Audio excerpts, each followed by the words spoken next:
Dear students, today we shall be conducting an experiment to determine the surface tension of a liquid, say water, using a capillary tube. Capillary tube is a very thin tube of very small radius. Suppose the capillary tube is put on the surface of water, then the water level in the capillary tube rises. Now, depending on the height of the level of the water risen on the capillary tube and the radius of the capillary tube, we can determine the surface tension of the liquid. Now, here for a liquid we are using water. Now, let us see what are the apparatus required to find out the surface tension of a liquid. Now, this is the instrument which is called as travelling microscope. Now, here you see there are different parts of this travelling microscope. In order to make the measurements like diameter of the capillary tube and the height with which the level of water has risen in the capillary tube, we will be using this instrument. Now, you see there are several parts on this. Now, here on the top you see there is a screw. With the help of this screw, you can raise the level up and down. If I rotate this, it can move up and down like this. It moves very slowly, and when it moves very slowly, you will find that here, this is the main scale. This is the main scale reading, and this is the vernier scale reading. As you can observe from here, that what are the main scale readings and what are the vernier scale readings. You can see that clearly using a magnifying glass. So when the screw is rotated, this is the screw, the vernier scale will move up and down. From that we can take the reading up to what distance the travelling microscope has moved vertically up and down. Now second one is this portion. You see there is a screw over here. With the help of this screw, we can move this arrangement in the horizontal direction. We can move it in the horizontal direction, and when we move it in the horizontal direction by rotating this screw, now there is a vernier scale over here also. This is the vernier scale. The vernier scale will move and the main scale will remain stationary. Just like in screw gauge, we can measure the least count of this measurement.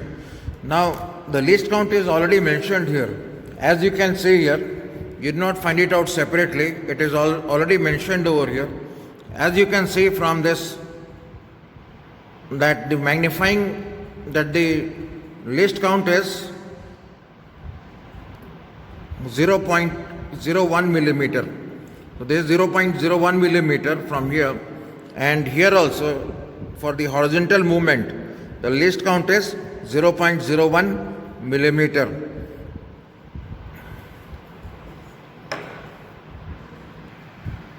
Now the next instrument that we will be using here is the vertical stand. Now this is the vertical stand. This one is the vertical stand on which an open dish will be placed. This is the open dish. We'll place it over here, and this open dish contains water. So initially we have to make some arrangement. You can see here, these are the leveling screws. This one and this one. These are the leveling screws. With the help of this leveling screws, first of all we make the arrangement so that this particular table is absolutely horizontal. So next is this open dish with water, and as you see here with this stand there is a clamp attached to it, and with the help of this clamp there are three different capillary tubes. This one capillary tube, this another capillary tube, and the third one, and there is a pointer over here. So this pointer will just touch the surface of water when we are doing the experiment. So with respect to the level of water, we will measure the height of the height of the water that has risen in the capillary tube. So in the first part, we shall determine what is the diameter of the inner radius of the capillary tube. Let us see how we do that. In order to do that, we will make this capillary tubes absolutely horizontal. We'll turn it like this. When we turn it like this, we'll make it absolutely horizontal. This particular screw can be loosened. This can be loosened and it can be tilted like this so that it is made absolutely horizontal. And further we will tighten it when it becomes horizontal. Now you can see that there are pores in this tube. If you use the magnifying glass, you can see the pores over here. So there are pores in this capillary tube.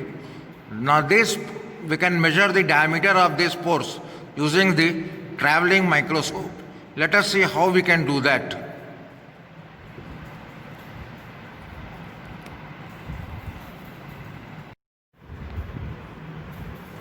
Now you can see the arrangement, how this capillary tube and the axis of the lenses are along the same line, and when they are along the same line, we will focus the tube with the help of the screw over here.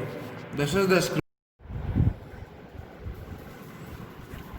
We will see how this radius of the capillary tube is measured using this traveling microscope. As you see here, this capillary tube and the axis of this traveling microscope, they are along the same line. They should be along the same line, and using this eyepiece, with the eyepiece of the traveling microscope, we have to focus the inner radius, inner diameter of the capillary tube. When we measure using that with the help of screw wires, that is cross wires, we have to find out the diameter of the capillary tube. Now let us see how do we do it.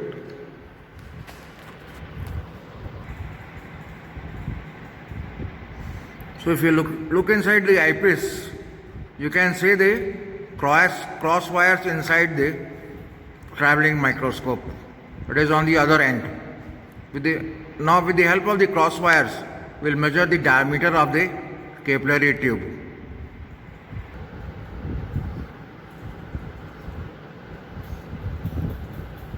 Now you can see the vernier scale and the main scale reading over here. The main scale corresponds to, as you can see,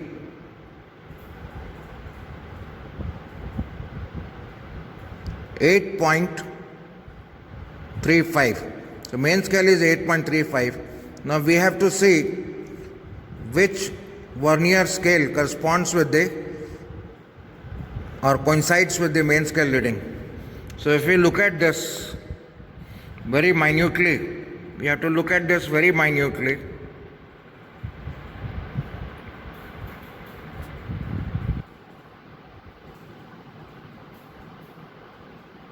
So we can see that 0.29 corresponds to it.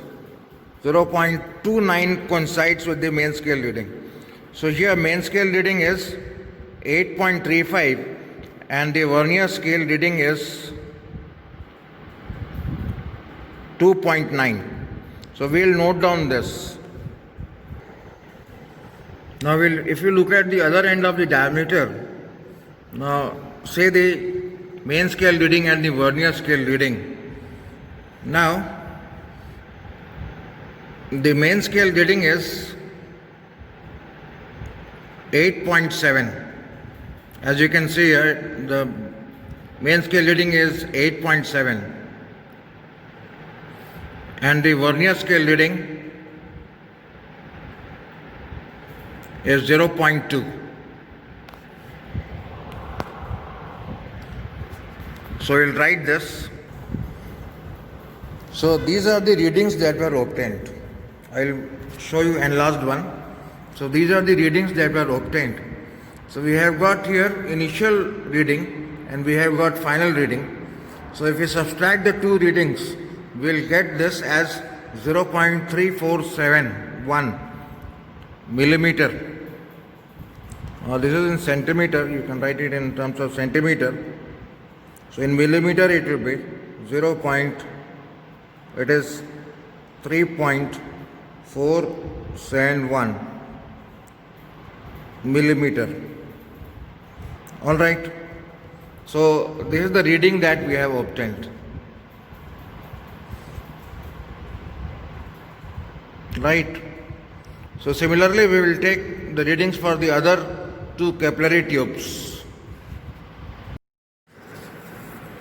So these are the readings that were obtained. You can note it down for different diameters. That is, for D1 we have got this value. For D2, for D2 we have got this value, and for D3 we have got this value. Right, so we have measured the diameter of the capillary tubes. Now we will measure the heights. From the diameter we can calculate the radius. So in the next step we see that the pointer just touches the surface of water. As you can see here, this is the pointer that just touches the surface of water, and water has risen in each of these capillary tubes, and the capillary tube in which the diameter is more, the height will be less, and so on. So we'll measure the height of water risen in each of these capillary tubes.